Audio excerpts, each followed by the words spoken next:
Anga kuMbare kunzvimbo inonzi yoMagaba uko kwatiri kuti timboona kuti chii chiri kuitika mukati munomu. MuMagaba ndimo munowanikwa zvinhu zvakasiyana siyana kusanganisira mabuilding materials akachipa. So toda kuti timbokuratidzai kuti kana mazoda kuvaka kana kuti mune zvamunenge muchida kuita zvinhu zvekuvaka munozviona papi. Aiwa, ndichida kugamuchirai pano paSaint TV basa richienda mberi. Ndichiti kana ungasati wasubscribe on our YouTube channel, please subscribe, turn on your notification bell so that every time we upload a video you'll be notified. Also follow us on our Facebook page rakanzi Saint TV nepa Instagram pakanzi Saint TV. Aiwa, uyai muzozvionera.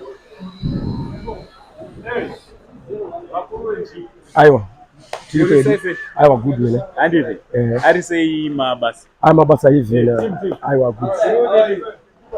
Mushe. Alright, Mboma, muri Zimbabwe ngada uzoti munonzani uye kuno kwatiri ndekupi nasi? Inini ndinoitwa Yasini. Alright. Kuno kwatiri kuno Musiyaso. Alright. Muno matiri muno ndo munonzi MuMbare totengesa marata tichingotengesa nemashiti zvakangodaro. Alright. Alright. Mati munonzi Musiyaso. Zitaira kuti Musiyaso mungaita waidea kuti rakabva kupi chaizvo? Azitare kuti Musiyaso kutaura chokwadi. Manzira tangu ndizvongoti kuno nemadhirwa ndokungoti azvaona zviriko ikoko kusiyawo zvakangoita sei. Siya zvakadaro. Zvamakangoona zviriko ikoko kuno kusiya zvakadaro. Saka zvatatoona so Musiyaso. Alright, apana chaunofana uchinja. Aiwa. Kuda kuzama kugadzirisa. Aiwa bana. Musiyaso. Musiyaso. Saka ndobva wangova rangoya zita iroro. Robha ratongozi. Awo Musiyaso. Takanzwa kuti vanhu vanoti kuMagaba. Magaba nzvimbo yeno iyi sei chinzi Magaba? Kunokuka ndakangogara zita riri kuno kuchinzi kuMagaba Flats. Alright. Zvibva zvazongonosanganawo nemukati munokomwa zvimatini nevanokwa chikogadzira zvakangoda zvichibva ratongopfumbira unzi Magaba. Vamwe vanoti Musiyaso ando matirwa zvakaita sei azvabva zvangoitwa zvangotangoitwa sekungonzi kuMagaba kana wakuya kuno kwaMusiyaso.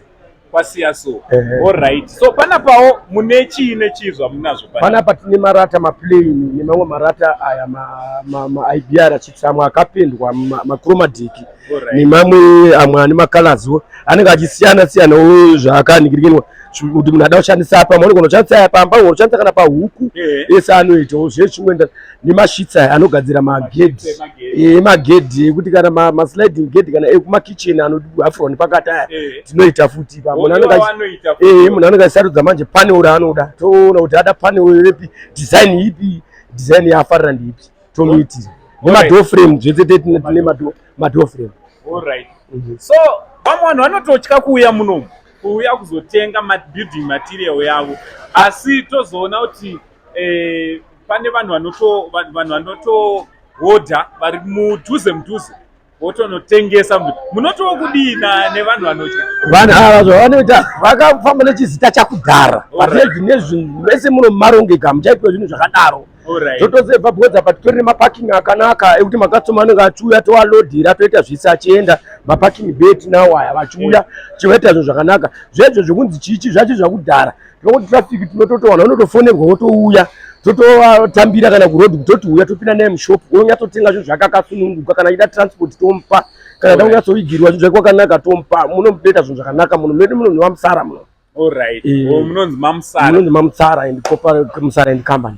Alright. So baba muchidawo zvakare kuti kudii kuno umwe munhu maybe because vamwe vakatomboita bad experience mukati munomu apinda munomu akasabatwa zvakanaka. Munodawo kutiwo kudii kune munhu ane bad experience muno Musiyaso? Aiwa, zvinenge zviripo muno mukati nepakuti tinokwanisa kubatsirana. Pane ofisi iripo vanokwanisa kuenda ipapapo kana munhu waitwa rafu sambutya kana kuenda kure ende utungamiriri muno munobatsira.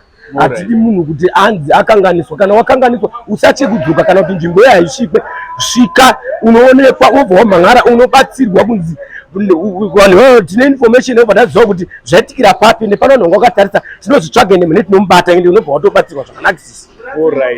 Zvokutoti vamwe vanhu vanotohodha marata kuno kwanoto mashopu yose tiri kuhodha vanotohodha muno MuMbare vachisati kuti matakshop kuti mamini because maprize atinenge tinawo muno maprize akanaka. Aiwa, ndomwe muri ngozvinzwira muri yeZimbabwe kune vese vanoda kunge vari tsvagawo building materials panapa vanawo yese yavataura iyo. Zvamunongoita imimi kana nema-Q-tiles tinoita futi, tinotoone mushini unotobhenda munhu mameasurements ake anongotibata ipo pamusara panapa tomuitira zvese kana kala ipi anenge achida tomuitira tobva tamupa zvinhu zvake zvakanaka zvakakwana mameasurements ake anoda eni makala asambotya. Atinoita zviri pachena mishini yacho tinayo. Aiwa, tinotenda maita basa nenguva yenyu yamatipa kuti tinge tiri tinokuita. Aiwa, kana nemo futi tinokutendai baba. Alright. Aiwa, tichingoti zvaona panapa Musiyaso. Donzo rataitira vhidhiyo rino nderekuti munge muri munozivawo kuti MuMbare Musiyaso makambomira sei. Tinoziva kuti vazhinji vanotya kupinda munzvimbo dzakadai nekuda kwezvatinonzwa. Dzimwe dzenguva tinonzwa kuti mune mbavha dzakawanda, dzimwe dzenguva tinonzwa zvakasiyana siyana zvinogona zvisina kunaka pamusoro penzvimbo idzi. Aiwa, from Uncle Saint neSaint TV crew for now tichiti much love.